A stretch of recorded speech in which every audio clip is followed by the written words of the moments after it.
definition of the derivative, and we're going to go through sort of how this is developed so that perhaps next time you need to apply this or use it for something, it's not lost in the memory bank of symbols and everything else, along with all the other mathematical things and equations and formulas that you need to remember.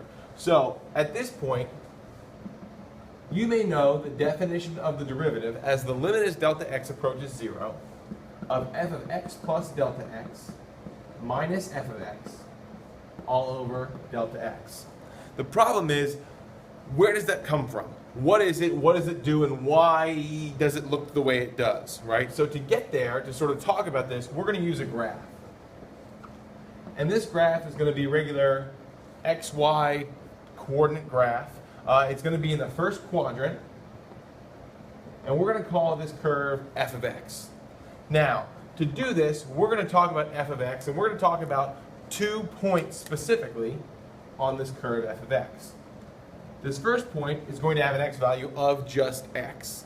That means that its corresponding output on the curve f of x would be, you guessed it, f of x. The second point is going to have an input of x plus delta x. That simply means that it is delta x units away from the original x value, right? Delta x standing for change in x. And hopefully along the way that'll help us remember what's going on too.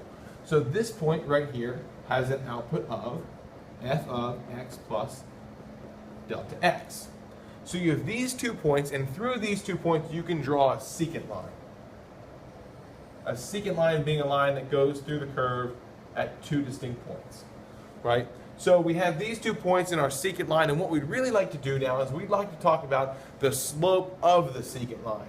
Before calculus was invented, there was a lot you could do with just a line, right? You could talk about the slope and use that to do rate of change, or talk about average rate of change over an interval of time, right? Which is typically an x value. But here, now in calculus, or what they did when calculus was invented, is they wanted to find out what was going on at one specific point, to talk about the instantaneous change at a point. So in order to do that, they started with the slope of the secant line here. The slope of the secant line, which we're going to start with rise over run, or change in y over change in x, is just given by the difference of the y values, f of x plus delta x, minus f of x, all over the change or the difference in the x, or the x values, x plus delta x minus x. We're going to simplify this thing a little bit and make it f of x plus delta x minus f of x over over just delta x, as x minus x would just go to 0. So now we have the slope of the secant line, but that's not quite good enough at this point.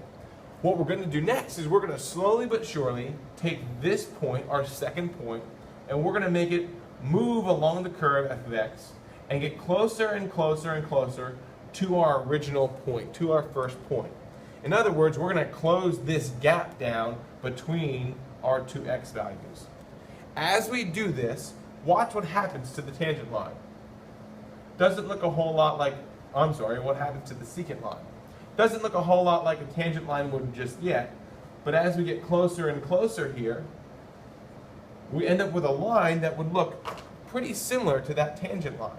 So let's draw the tangent line in red so you can get a good look at that too. So as our secant lines get closer and closer to the tangent line, we're going to actually be able to talk about the slope of the tangent line, aka the derivative, at that one point. So in other words, what we're really doing here is we're taking the limit as delta x approaches 0 of f of x plus delta x minus f of x all over delta x. We're just taking the limit as the 2 points close in on each other of the slope of the secant line.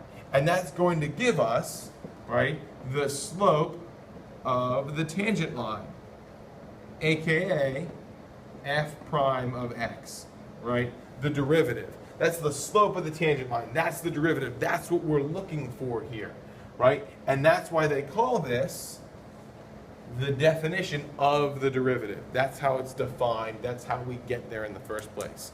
So hopefully next time you need to use this thing, instead of just remembering the symbols and screwing something up, you can remember how this was developed and therefore get to this a little bit faster and have a better understanding as you go and apply this and take the derivatives of all kinds of functions on your way to mastering calculus this year.